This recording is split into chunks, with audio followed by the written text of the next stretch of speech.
오늘도 값없이 베풀으신 하나님의 끝없는 은혜를 누리며 승리하는 국민의 모든 분들이 되기를 소망합니다. 시연이는 교학교 학생 아닌가?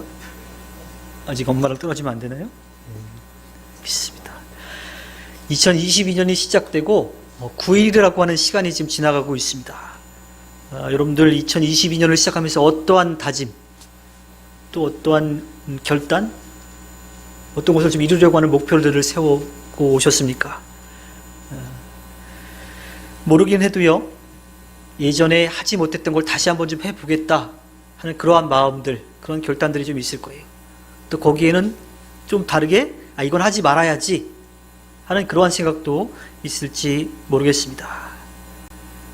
무엇이 되었던 우리의 다짐은 분명히 좋은 일일 거예요. 선한 것들, 특별히 하나님이 보시기에 기뻐하실 수 있는 그러한 다짐들, 그러한 결단들일 겁니다.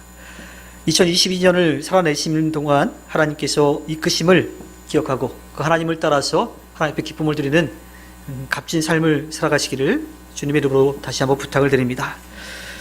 오늘 말씀은요, 부족한 우리가 하나님의 자녀가 되어서 하나님께서 값없이 베푸신 그 은혜로 우리가 다시 살아날, 또 그 은혜를 누리게 된다라고 하는 이야기를 하고 있습니다. 그리고 더불어서 그러한 하나님의 자녀로 어떻게 살아가야 될지에 대해서도 말씀을 해주고 있죠.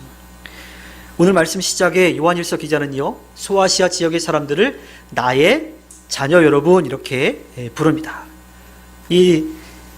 그 사람들을 향해서 자녀라고 하는 표현은 요한복음 기자의, 요한일서 기자의 독특한 그런 표현이죠. 사도 요한의 독특한 표현인데 그만큼 관심을 가지고 대하겠다, 사랑으로 대하겠다라고 하는 이야기입니다.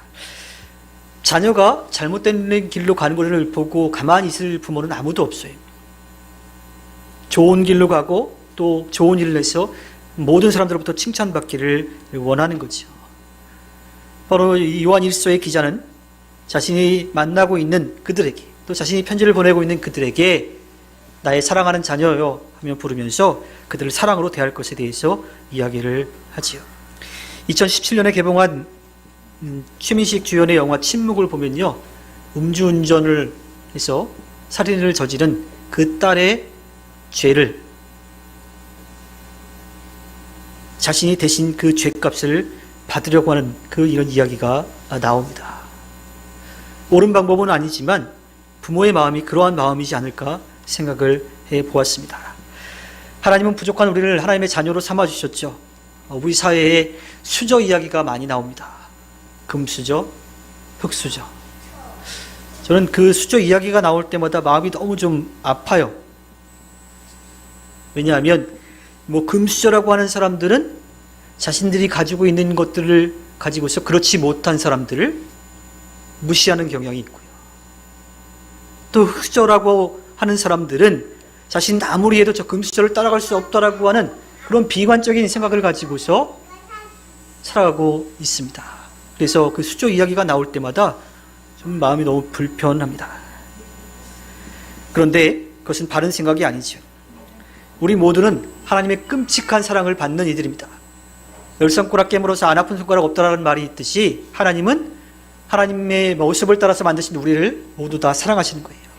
다만 우리들에게 주신 달란트가 달라서 하나님께서 기대하시는 것이 좀 다를 뿐이죠.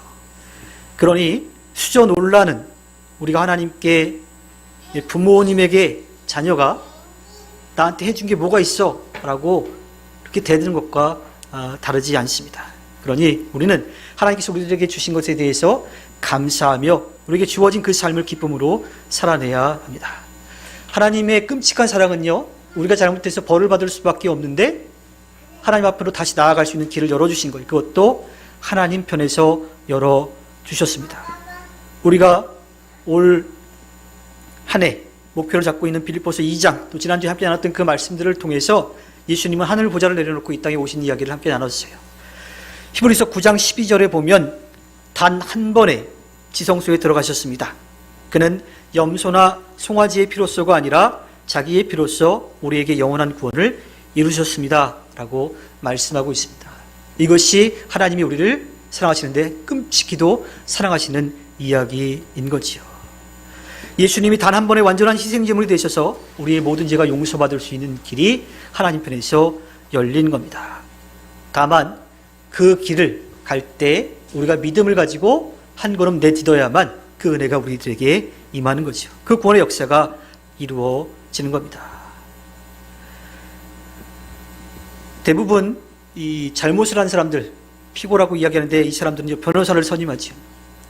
자신이 잘못한 거를 인정은 하지만 그래도 조금 그 죄값을 덜 받으려고 변호사를 선임합니다. 만약에 변호사를 선임할 그런 능력이 없으면 국선 변호사라고 하는 제도도 있어서 법적으로 좀 보호받을 수 있는 길이 열립니다. 그런데요, 비용을 하나도 내지 않는 국선 변호사를 선임했다고 해서 무조건 지는 것도 아니고, 가장 큰 로펌의 가장 좋은 변호사를 선임했다 하더라도 모두 이기는 것은 아닙니다. 질 때도 있고 이길 때도 있고 그렇죠. 그런데 하나님께서 우리들에게 보내주신 우리를 돕는 분, 우리 곁에 있는 분은요, 수임료도 전혀 받지 않고요, 그리고 꼭 이기는 변호를 해주시는 겁니다. 그분이 바로 예수 그리스도인 거죠. 오늘 말씀에 변호해 주시는 분이라고 이야기하는데 곁에서 돕는 자, 우리가 개역성경에서 볼 때는 보혜사라고 이야기하죠. 곁에서 돕는 분, 성령을 이야기하는데 우리 곁에서 늘 도우시는 그분이 우리 곁에서 우리의 삶의 모든 것들을 지켜주시고 변호해 주신다라고 하는 겁니다. 예수님이 먼저 그 일을 하셨고요, 예수님이 이 땅을 떠나가실 때에 다른 보혜사 그 성령이 그 제자들에게 우리가 살아가는 그 삶의 자리에 함께 할 것이라고 분명하게 말씀해 주고 있습니다. 로마서 8장 34절에 보면 누가 감히 그들을 정죄하겠습니까? 그리스도 예수는 죽으셨지만 오히려 살아나셔서 하나님의 오른쪽에 계시며 우리를 위하여 대신 간구하여 주십니다. 그 곁에서 돕는 자, 그 변호를 해주시는 분이 바로 예수님이라고 하는 거예요. 예수님이 이 땅에서의 삶으로 끝나지 않고 우리가 이 땅에서의 삶을 마치고 하나님 앞에 나아갈 때 그곳에서 우리를 변호해 주실 분이라고 하는 것을 분명하게 이야기하고 있습니다. 욥기 1장 6절부터 12절에 보면 사탄이 욥을 고소했어요. 그리고 하나님에게, 하나님이 주신 것 때문에 욥이 하나님을 따르고 있는 겁니다 라고 이야기를 해요. 그때 하나님은 계속해서 아니다 이야기하셨어요.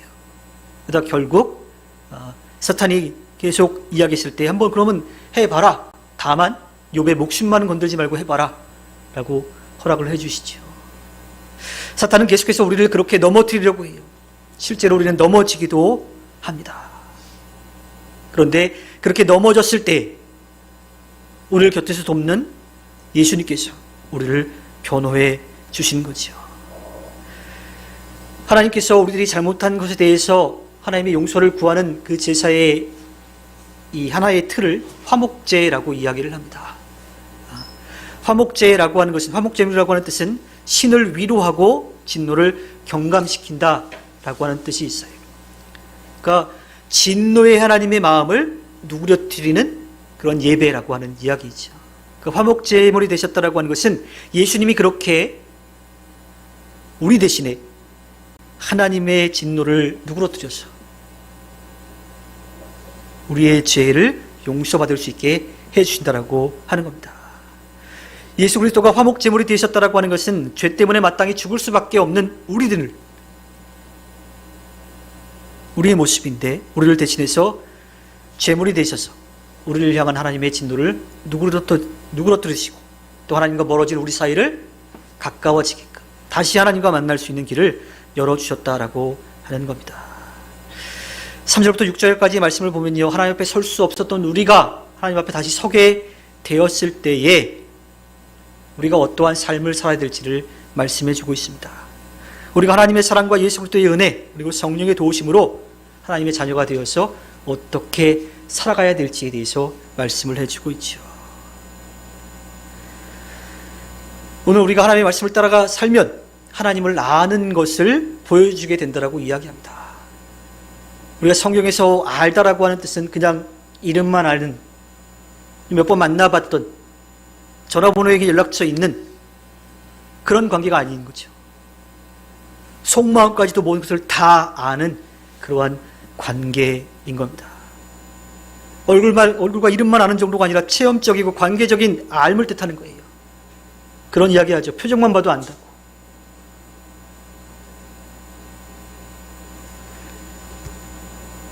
보통 이러한 사이는 가정에서 이루어질 수 있는 그런 관계인 거죠. 짧지 않은 시간을 함께 살면서 지금 어떠한 마음 상태겠다, 이런 것들을 우리가 알게 됩니다. 특별히 이제 부부 사이에 있어서 알지 못하는 부분이 있으면 사실 힘든 거죠. 여러분들은 가정에 있는 모든 분들과 같이 모든 것을 다 잘 알고 계세요?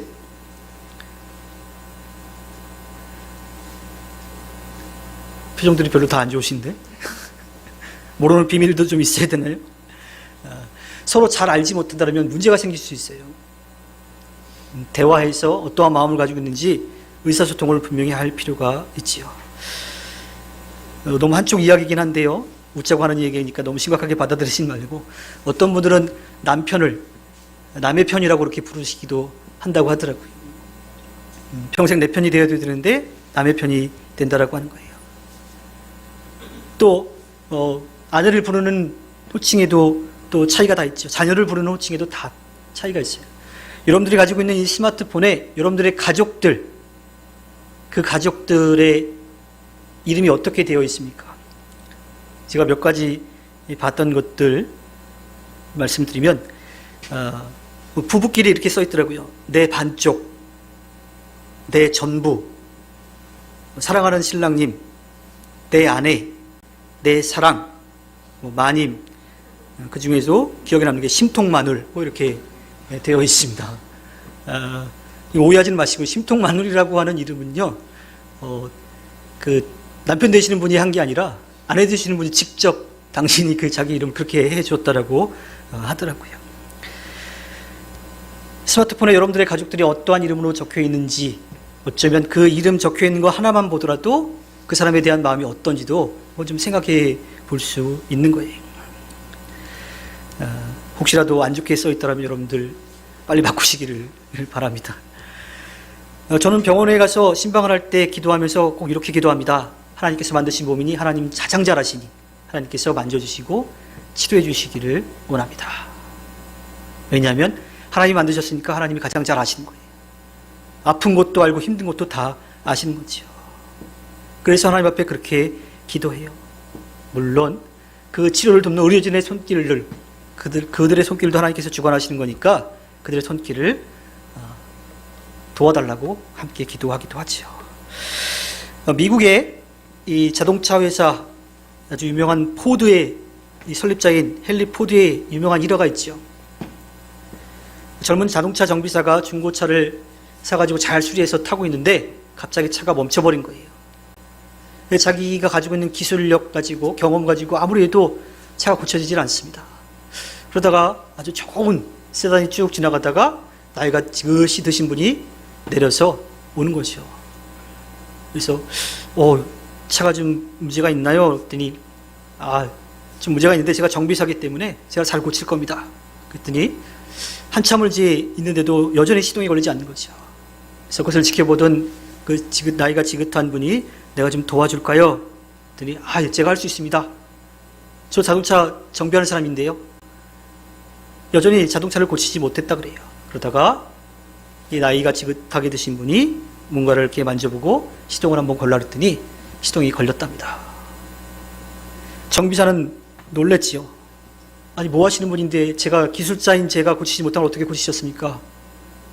그때 그 중년 신사가 이야기한 것이 내가 이 차를 만든 헨리 포드요, 이런 이야기를 했다 그래요.